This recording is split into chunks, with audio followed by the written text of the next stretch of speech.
our system is in too many ways broken. The way we see the world shapes the way that we treat it. This is Making Contact.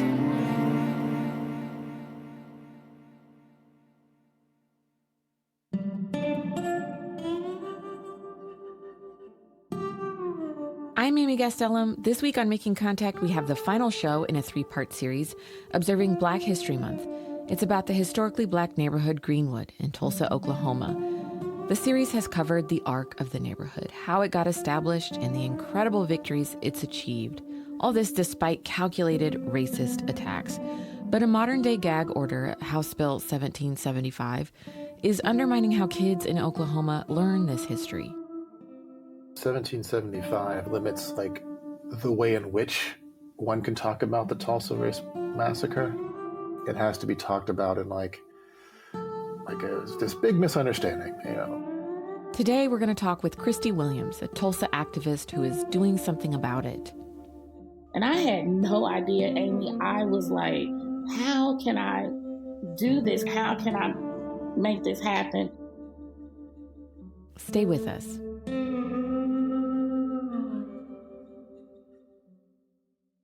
I'm Amy Gastelum. Last week we sat down with Tulsa-based journalist Carlos Moreno and co-producer of the radio show Focus, Black Oklahoma, Bracken Clark. If you haven't listened to the previous 2 episodes in this special 3-part series, now's your chance to catch up.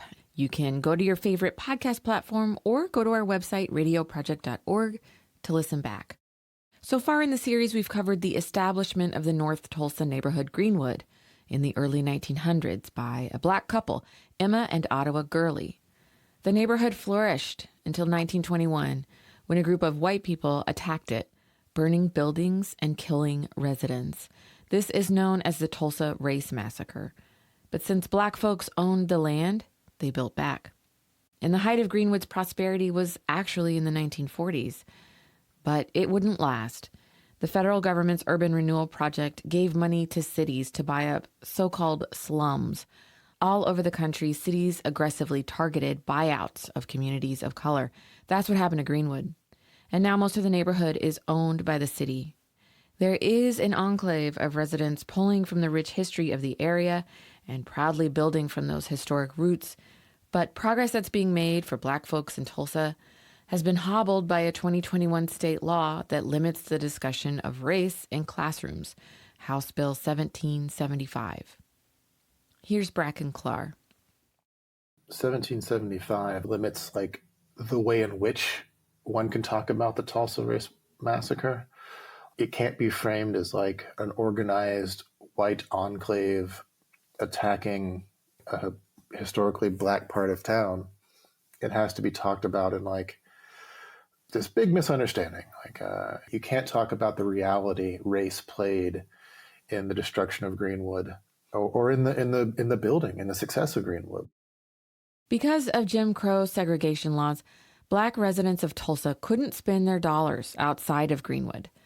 But business owners in Greenwood didn't enforce Jim Crow, so they had all the business from Black residents and sometimes from white residents.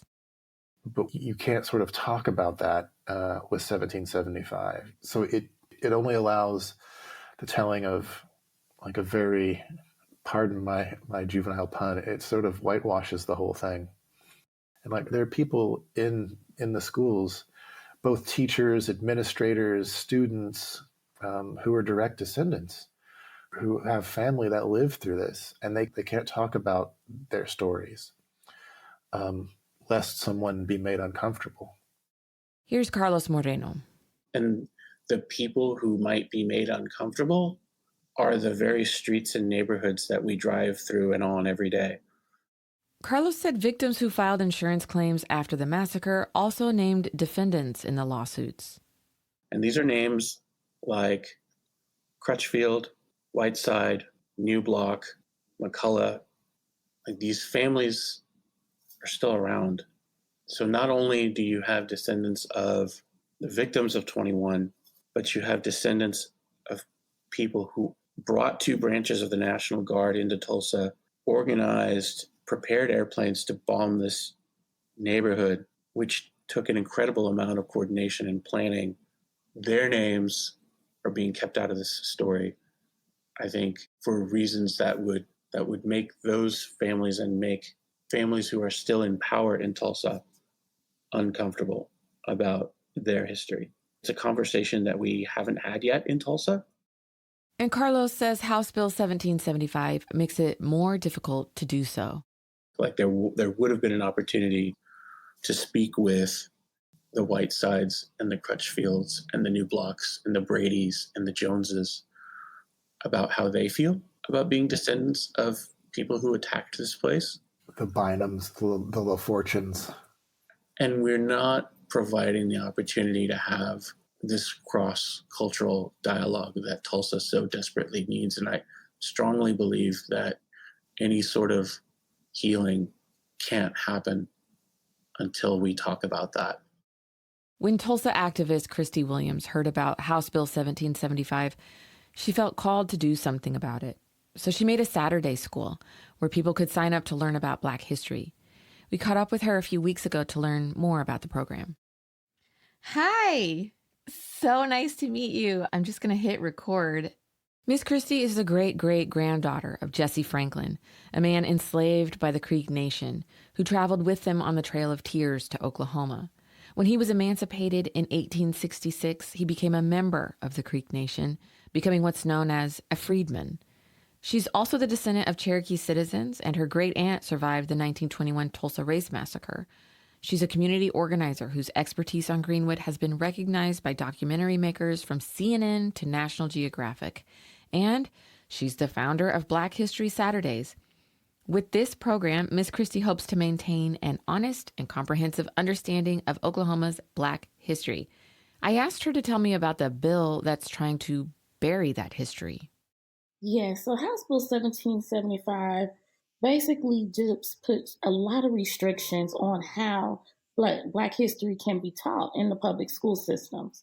And it's very vague and broad at the same time, which is why a lot of educators just won't touch it. So you'll hear, like Ryan Walters say, we never banned Black history. Ryan Walters is the Oklahoma State Superintendent of Public Instruction. And Ms. Williams is right. Walters and others who support the bill have argued that the law doesn't limit teaching Black history. But what it does say introduces some concepts that make it almost impossible to talk about race in America. It bans discussing the idea of unconscious bias, for example. And it makes teachers accountable for children's feelings, their feelings, on account of his or her race.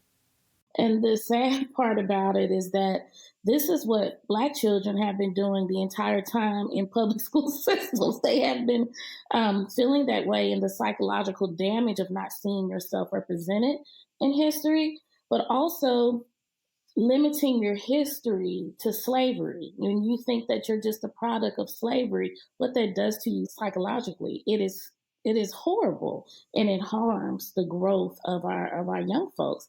And sadly, today we have adults who went through that, right, and who are raising children going through the same thing, and not even be able to identify that has even happened to you. Holding teachers accountable for their students' emotions has led to self-censorship for fear of losing their jobs. Any parent can file a complaint using this law, and they have. And with those vague barriers, anyone can get in trouble for suggesting a book or, speaking about Black history, and someone taking that and saying, my child felt uncomfortable.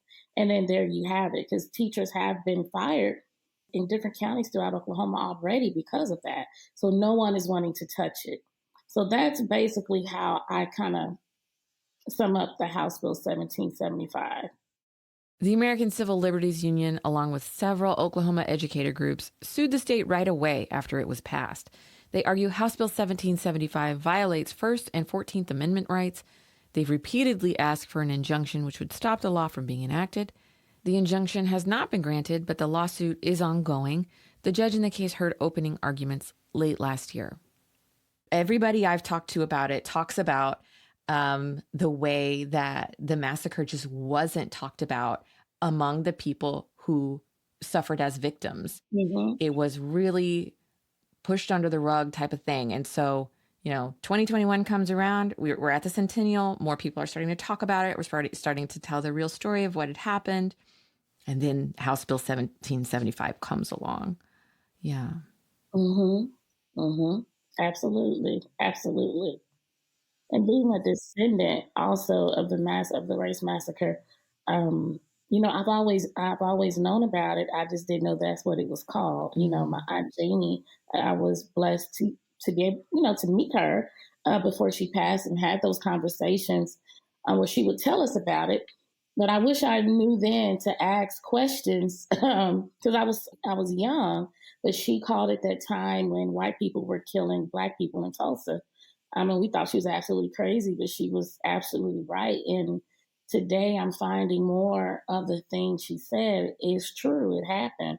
A lot of those stories should be documented in our history books, but it's just not. And we need to be teaching that. Why do you think that this bill was written?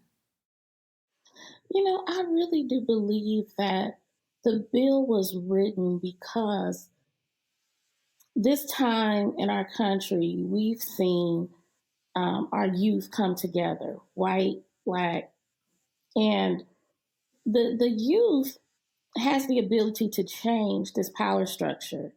And I think the fear of that is what made this happen because imagine being in a world where white children are learning true Black history. It really makes us human, right? It makes us human. And knowing that comes a greater respect. And then also looking at what this country has done wrong to Black people, a lot of the white young people will want to correct that as they're growing up in their career paths or whatever. And so I think the fear of that is what makes someone create a bill like that because it's also understanding the power of education. This was a play from Hitler's textbook. Hitler did this. The Holocaust just didn't happen. It was planned. And that was one of the things that he did is just disrupting education and what's being taught. Mm-hmm. You can control the masses by what they're being taught. So what do you think has been the response to this bill? I mean, you're there in Oklahoma, you're an educator. What has been the response from educators, from teachers, from parents, from children? From what I have heard about traditional teachers, on which I have some who teach at Black History Saturdays, they're really upset about it. They are really hurt that they can't teach it, and they're afraid. It's really a sad thing because now they're really afraid of what they're learning, what they're teaching. Then also another piece to that is parents. A lot of parents are just going with the flow because that's all they know to do. But then you also have parents who are learning through conversations like this, like, wow, this is really happening. And then so you get a lot of parents who want to do something about it, which a lot of parents are sending their kids to Black History Saturdays, and they're there too. But then some are just, they need to know the effects of what's happening. And I think this is an opportune time to teach parents how we have to really pay attention to legislation and what's happening in our country, what's happening in our cities and our states, and how these laws affect us as a whole.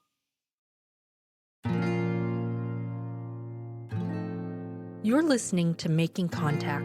Just jumping in here to remind you to visit us online if you like today's show or want to leave us a comment. We have more information at radioproject.org. And now, back to the show. Welcome back to the show. I'm Amy Gastelum. Tulsa activist and founder of Black History Saturdays, Christy Williams, told me that she's loved learning Black history a long time. It started when she was in 11th grade at Memorial High School in Tulsa. She had a teacher named Mr. Roundtree. Now, I had him the year before, but it was all about Greek history. And I love that class, and I love the way he taught. But I noticed when he taught us Black history, he would light up when he taught it. And it was important for him that we learned it. You could tell. It was like, it was like pulling something out of this beautiful box. And it was, a treasure. And that's how he treated it. But after his class, it mattered to me how I held my head when I entered a room. It mattered to me what my presence meant. And I want everyone to have that experience. So I always had that in the back of my mind. And I wanted to create a space for families to have that. And I just didn't know how, right? I just knew it was there. And then when this House bill came about, I knew it was just like, Christy, you have to make this happen. And I had no idea, Amy. I was like, how can I do this? Because it was such a big vision, right? And how can I make this happen? Well, Miss Christie is connected. She started asking teachers she knew if they would work with her. And they were like, Christy, that's a great idea, but I don't know. I don't want to risk losing my job. I don't want to risk losing my teaching certification. And I got it. And then I started to get really like depressed, Amy, because I was like, okay, this thing is not going to happen because I can't even get anybody. But one day, literally, I was watching TV. I was watching the Golden Girls, believe it or not. I believe it. And I got a phone call. And she said, Are you still looking for teachers? I heard you looking for teachers to do this Black History Saturday school. And I said, yes. And so she said, I'll do it. And I couldn't believe it. I was like, okay, I got one. And she said, and I know others. Miss Christie called her old friends, India Carr and Michael Carter. Both were elementary school principals.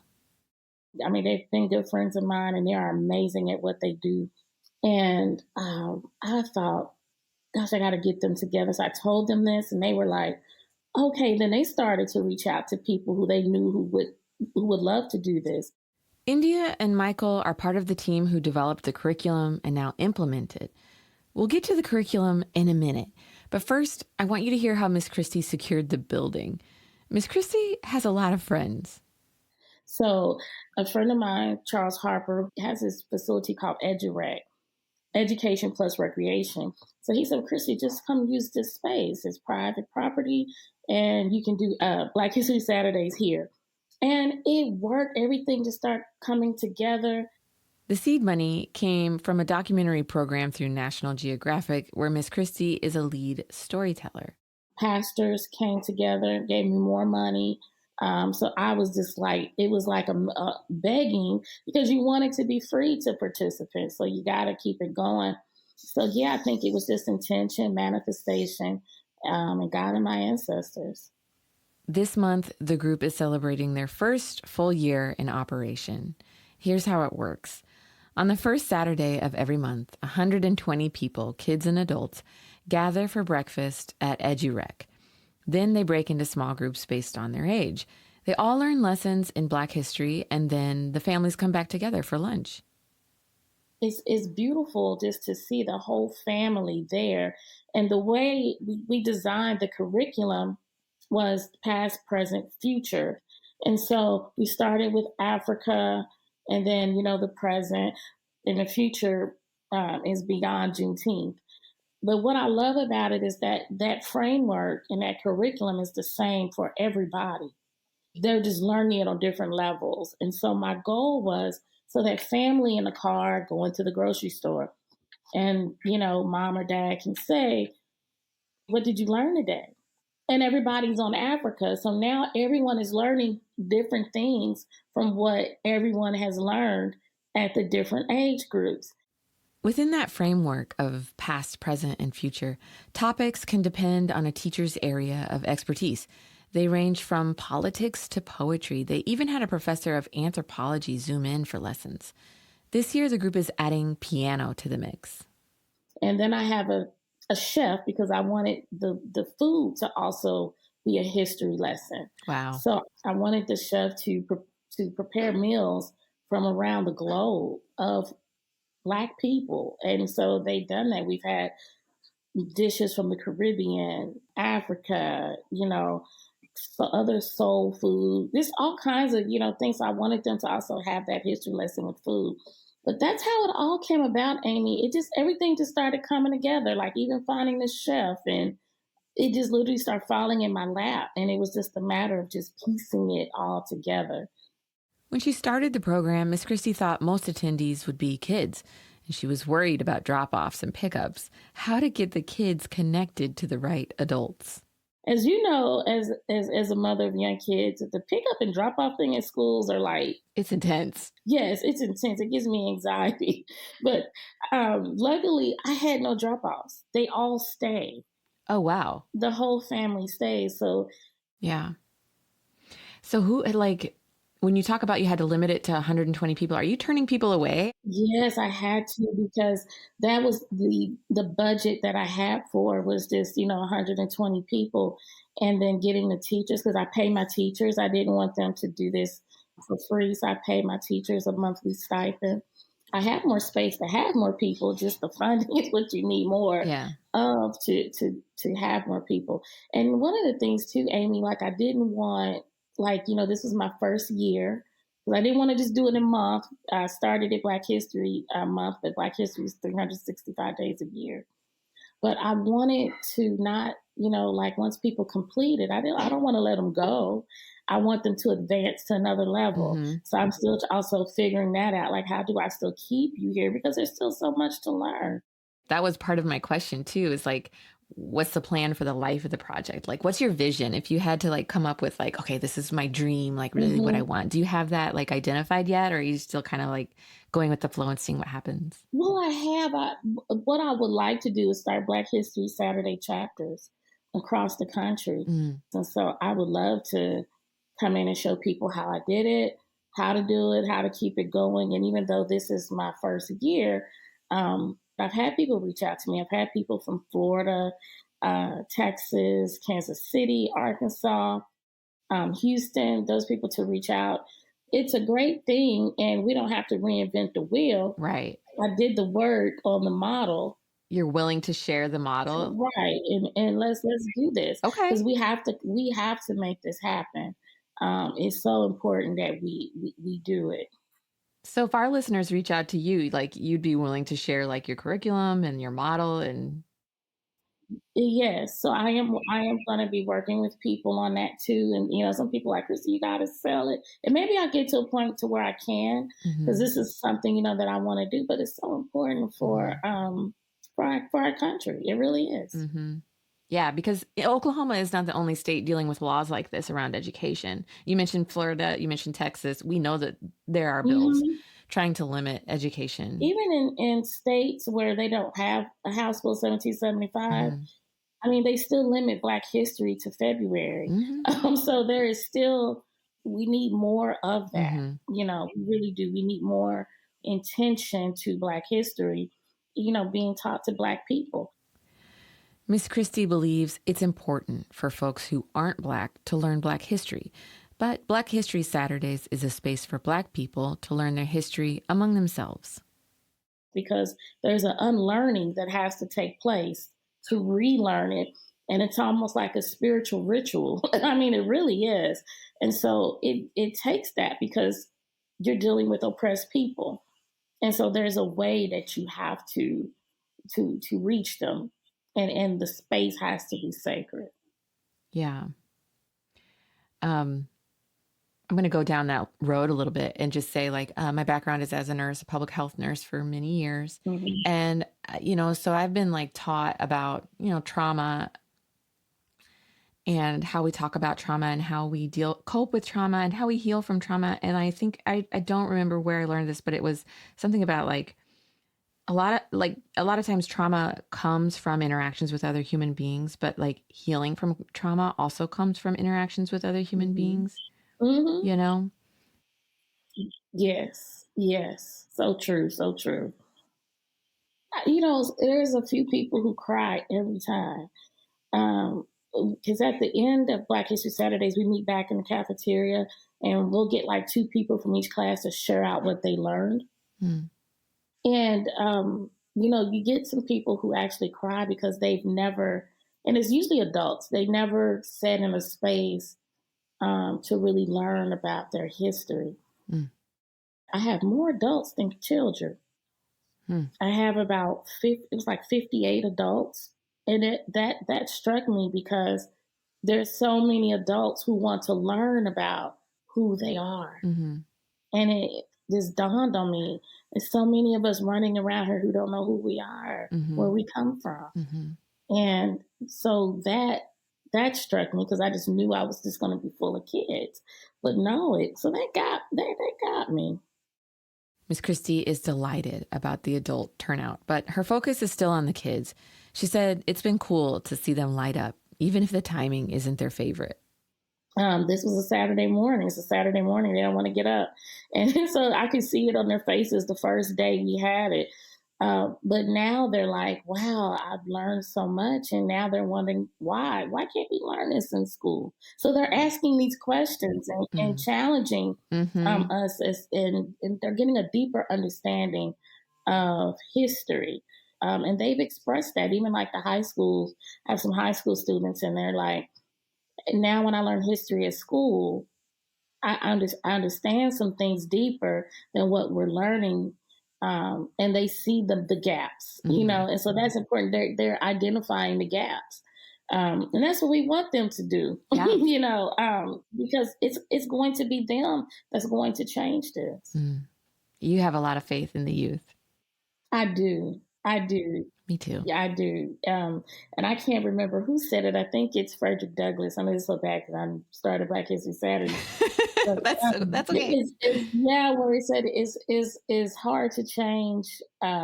It's hard to change men, broken men, but you have to start with the youth. And so, I think that's important to do that. And it's important to do it together as families. And I think that's where the strength comes from. Since I have the benefit of post-production, I can confirm it was Frederick Douglass who said, "It is easier to build strong children than fix broken men." For our listeners who might want to do something similar in their own communities, like what resources would you suggest that they look into and what advice would you give them? Yeah, I would, for people who want to start it, I would definitely say reach out to me. I'm putting some things together. But I will say, dream big, go big. This is hard work. It's not going to be easy. It's not easy to do it, but it's going to be so worth it in the end. And just to see those kids light up and learn about who they are. If you're interested in learning more about Black History Saturdays or to donate to the project, go to our website, radioproject.org, where we have a link to the site in the show notes. Well, thank you so much for your time today. Is there anything else that you think I should know before we go? Thank you so much, Amy, for doing this story and for wanting to do this story, because I always tell people now we have teachers on the front lines, and I've been calling them activists in their own right because they are. But you also have journalists choosing the right stories to put out where most people wouldn't even take a chance on, but you're doing this work. And so I don't think people meet just because. So I am grateful to meet you on this journey and to help carry this work further. And that's what journalists do. They're carriers. And so thank you for choosing to carry this.